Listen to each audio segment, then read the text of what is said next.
नागरिक मंच कमिटीर सांबादिक सम्मेलन आज अपराह्न नवरंगपुर जिला नागरिक मंच कमिटी तरफ नवरंगपुर जिलार विभिन्न समस्या को नहीं स्थानीय तृप्ति होटेल परिसर में एक बैठक और सांबादिक सम्मेलन अनुष्ठित हो जाइछि। एही सम्मेलन में कमिटीर परामर्शदाता पूर्वतन मंत्री श्री डंबरू माझी उपस्थित थिबा बेले कमिटी सभापति समाजसेवी श्री जगन्नाथ महापात्र, संपादक श्री रामप्रसाद पात्र, डॉक्टर विजय कुमार मिश्र, पौराध्यक्ष श्री कुनु नायक समेत सदर महकुमा बसवास करुथिबा बुद्धिजीवी और कमिटी सदस्य उपस्थित थिले। आज यह बैठक में नवरंगपुर जिलार स्वास्थ्य, शिक्षा, पानीय जल, रास्ताघाट,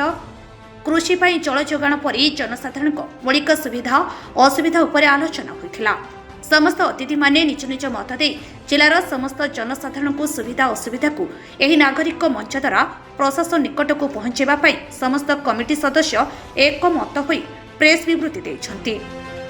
आमे कहू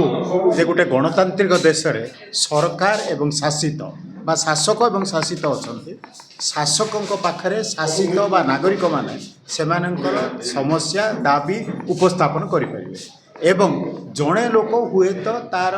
व्यक्तिगत असुविधा भय बा किछि द्वारा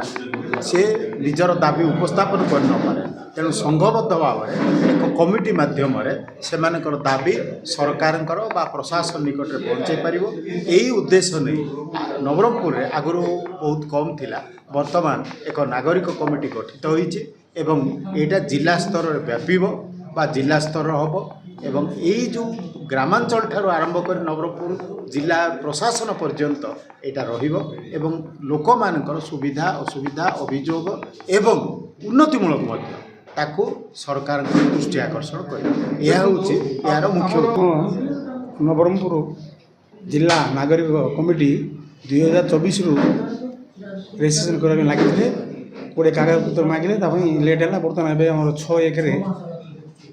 माने ताको एप्रूव कले से दिन आम जहाँ प्रथम बैठक आईरे सरकार तरफ जहाँ चली आग को कमी कम आग नवा 33 वर्ष माने जिला हबार 33 वर्ष बीती जाते 365 गाँव को रास्ता ना सेटा आम जिला प्रशासन को एवं मंत्री महोदय को तार पदक्षेप नापी कह चिंता करूँ। आगामी दिन में ये कमिटी आगु को केमती आगेब एवं उत्तर उत्तर कामना करुँगी मो वक्तव्य। नूतन भाव गोटे कमिटी गठन जार ना कि जिला नागरिक कमिटी जिलार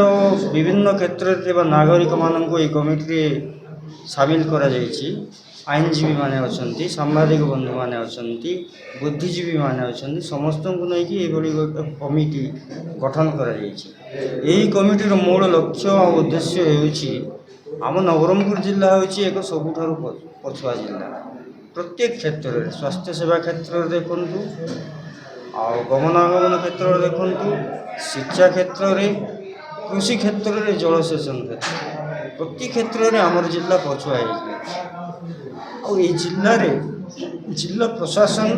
किंबा जनप्रतिनिधि माने जो काम गुड़ करवा कथा से माने निश्चित भाव में कौन से कारण पछे जो ये कम गुड़िक अटकी जाइए आर्थिक भाव में अनग्रसर हो पड़ी आम जिला से नवरंगपुर जिला नागरिक कमिटी विभिन्न समय एगुड़िकर प्रतिकार संपृक्त कर्तृपक्ष निकट में लिखित भाव दाबी जन निजे उपस्थित रिलार सामग्रिक कार्यक्रम गुड़िक हाथ को नेब।